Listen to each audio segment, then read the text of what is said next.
working with grid search takes a little bit of practice, I would admit. It takes a little bit of practice of making sure you understand what is going on and how it works.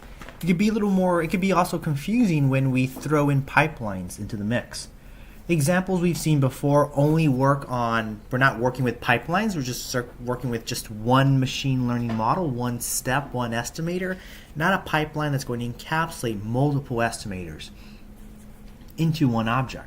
So I want to spend some time to gain some more practice with working with grid search, but specifically working with grid search and pipelines. It can be a little bit confusing. There's actually two ways you can go about working with grid search and pipelines. Let's go ahead and make sense of it. One thing I want to stress is that a pipeline is an estimator. A grid search object that you generate is itself an estimator. So let's go ahead and play around with some data. So we'll go ahead and import our famous California data set. Fetch California housing. Okay. And then I'm going to, from pre-processing, import grid search. So pre-processing import standard scalar. I'm going to use that. I'm also going to use grid search. And from sklearn.pipeline, import pipeline.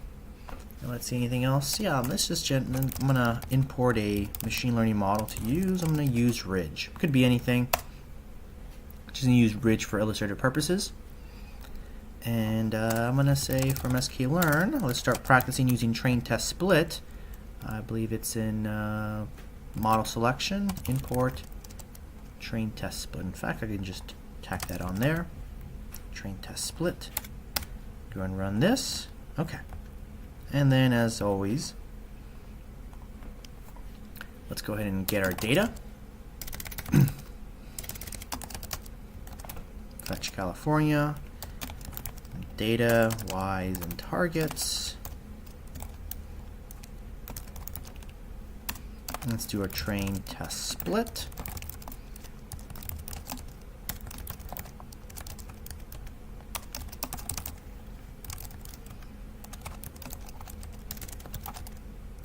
%, test size, and set the random state to 0 for reproducibility.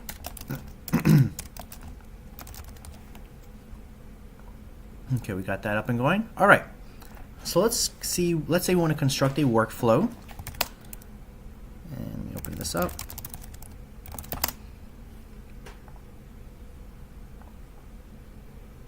So it's a two-step workflow where we're going to scale the data and then pass the scaled data to a ridge model.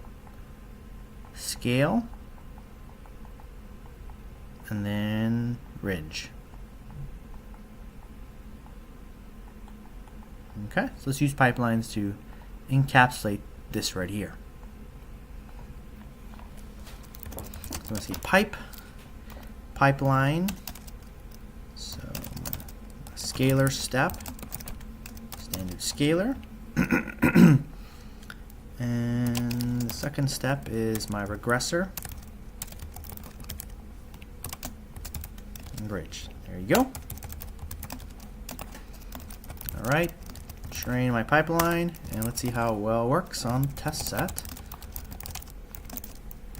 Okay, there you go. So I got 0.59 on the test set.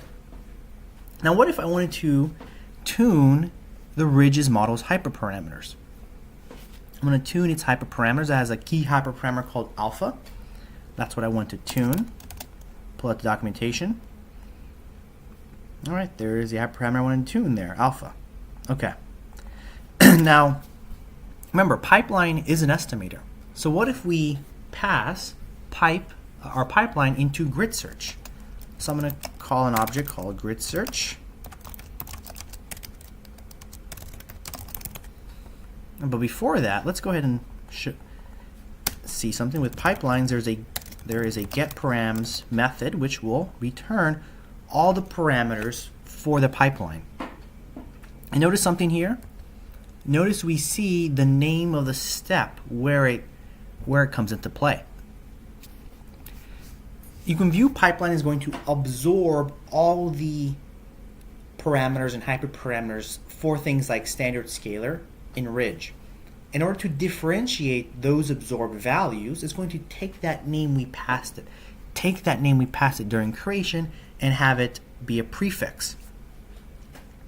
So copy, if it's the scalar one, it's scalar underscore copy. For regressor, it's regressor underscore copy. So we see here, this is the hyperparameter we want to tune, alpha. So it's not called alpha, it's called the name of the step, regressor underscore underscore alpha. And this matters because if I want to use grid search to tune this ridge model, the alpha value, I need to say regressor underscore underscore alpha.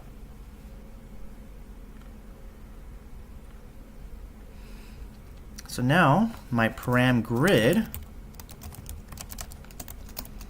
is going to be called regressor underscore underscore alpha. The values are the values I want to explore. I'm going to import NumPy. I don't think I did that. Just create a new cell here. Just import NumPy is NP. And it's customary when you tune alpha that you tune log spaces. Don't use a linear space, use a log space. So we'll do that right here. So log space, I'm going to say from 10 to the negative 3 to 10 to the 3, 20 spacings. Okay, let's go ahead and start doing the grid search. So we say grid search. I'm going to pass pipe, pass the param grid. I'm going to say 5-fold cross validation. Let's do run 2 in parallel. Let's say verbose equal to 1. And grid search dot fit x train y train. Let's run that cell. All right, it's undergoing fitting. And okay, that was pretty quick. So with our grid search, to see what the best parameter was. So this is about 13, alpha value of 13 was the best one to use. Notice its name is regressor underscore alpha. You can also look at things like best score, which will return the best score, the best R squared value. Okay, so we did it that way. So that's one way to do it. Are there any downsides to this method? Any downside to the approach that I did right now?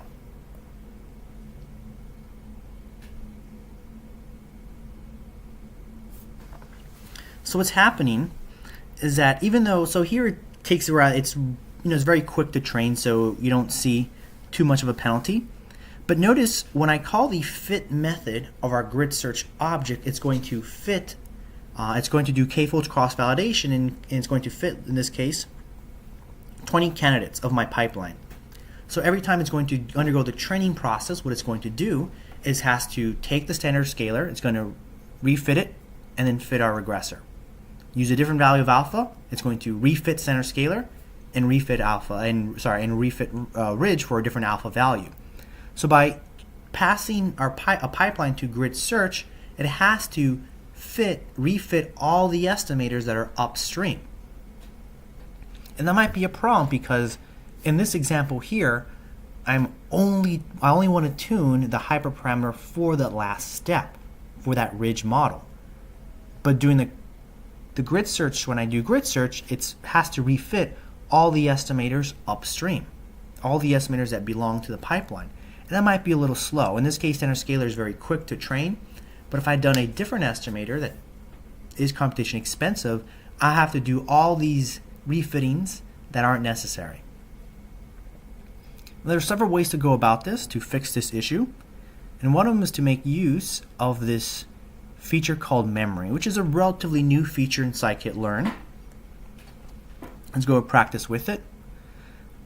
So I can say from temp import mkdtemp. So this is a function for us to create a temporary directory, and then I'm also going to import another function called rmtree, which will remove a directory. So what we got to do first is we're going to create a cache directory. We do that using that mkdtemp function. And then when I create my pipeline, I'm going to pass this additional keyword argument. So I'm just copy paste it there. Alright, so in pipeline, I'm also going to specify a keyword argument called memory. And I set it equal to the cache directory. So this creates a temp directory.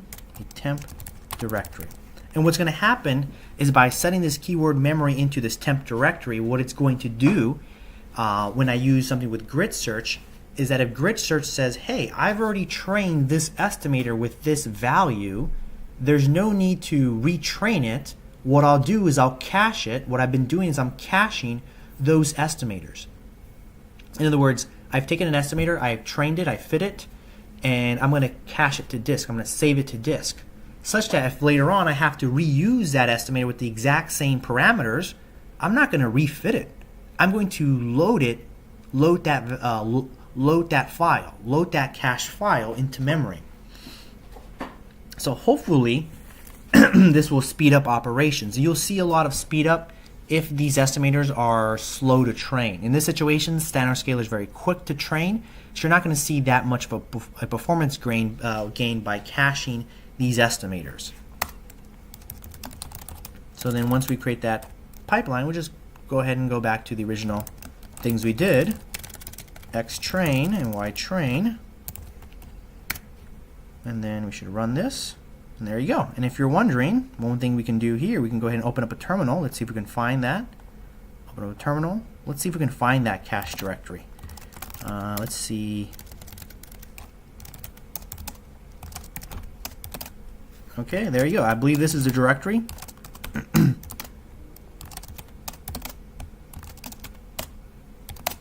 Okay, there it is. This is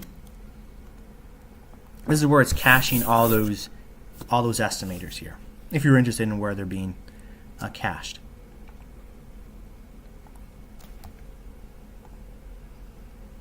Now, a different approach we can undertake is, what if we have, in a step of our pipeline, a grid search object instead of bridge? We'll investigate that in future lectures.